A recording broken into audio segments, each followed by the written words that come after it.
know the Bible is made of testaments old and new. You've been told it's just those two parts, or only one if you're a Jew. But what if I were to tell you there's a fresh third part out there, which was found by a hip new prophet who had a little Donny Osmond flair?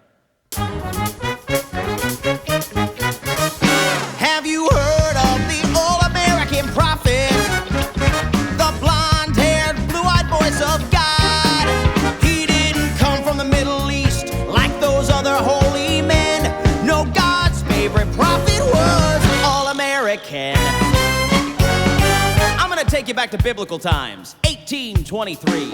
An American man named Joe living on a farm in the holy land of Rochester, New York. You mean the Mormon prophet Joseph Smith? That's right, that young man spoke to God. He spoke to God? And God said, Joe, people really need to know that the Bible is in two parts. There's a part 3 to the Bible, Joe. And I, God, have anointed you to dig up this part 3 that is buried by a tree on the hill in your backyard. Wow, God says go to your backyard and start digging. That makes perfect sense. Joseph Smith went up on that hill and dug where he was told. And deep in the ground, Joseph found shining plates of gold.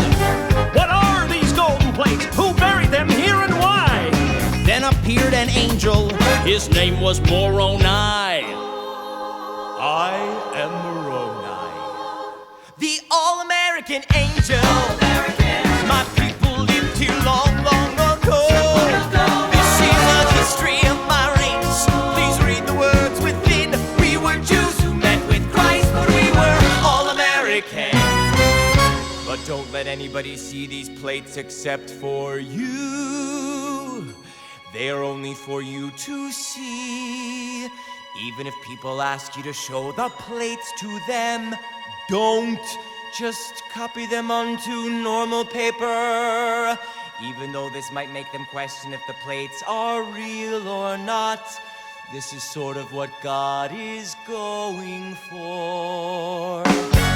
Joseph took the plates home and wrote down what he found inside. He turned those plates into a book, then he rushed into town and cried. Hey, God spoke to me and gave me this blessed ancient tome. He hath commanded me to publish it and stick it in every home. Wow, so the Bible is actually a trilogy and the Book of Mormon is Return of the Jedi? I'm interested. Now, many people didn't believe the prophet Joseph Smith. They thought he'd made up this part 3 that was buried by a tree on the hill in his backyard. Liar! But Joe said, This is no lie, speak to God all the time, and he told me to head west. So I'll take my part 3 from the hill with the tree. Feel free if you'd like to come along with me to the promised land. The promised land? Paradise on the west coast, nothing but fruit and fields as far as the eye can see.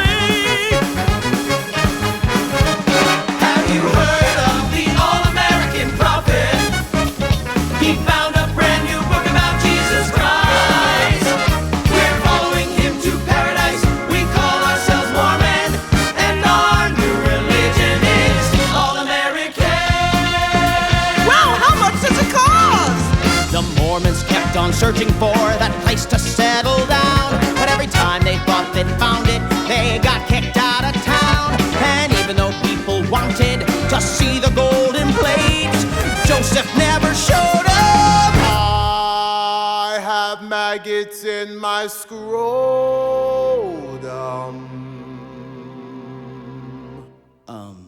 Okay. Well, anyway, now comes the part of our story that gets a little bit sad. On the way to the promised land, Mormons made people mad. Joseph was shot by an angry mob and knew he'd soon be done. You must lead the people now, my good friend Brigham Young. Oh God, why are you letting me die without having me show people the plates? They'll have no proof I was telling the truth or not. They'll have to believe it just 'cause. Oh, I guess that's kinda what you were going for. Oh. Prophet Joseph Smith died for what he believed in. But his followers, they kept heading west. And Brigham Young led them to paradise, a sparkling land in Utah they called Salt Lake City. And there, the Mormons multiplied and made big Mormon families, generation to generation, until finally, they made me. And now it's my job to lead you where those early settlers were led long ago.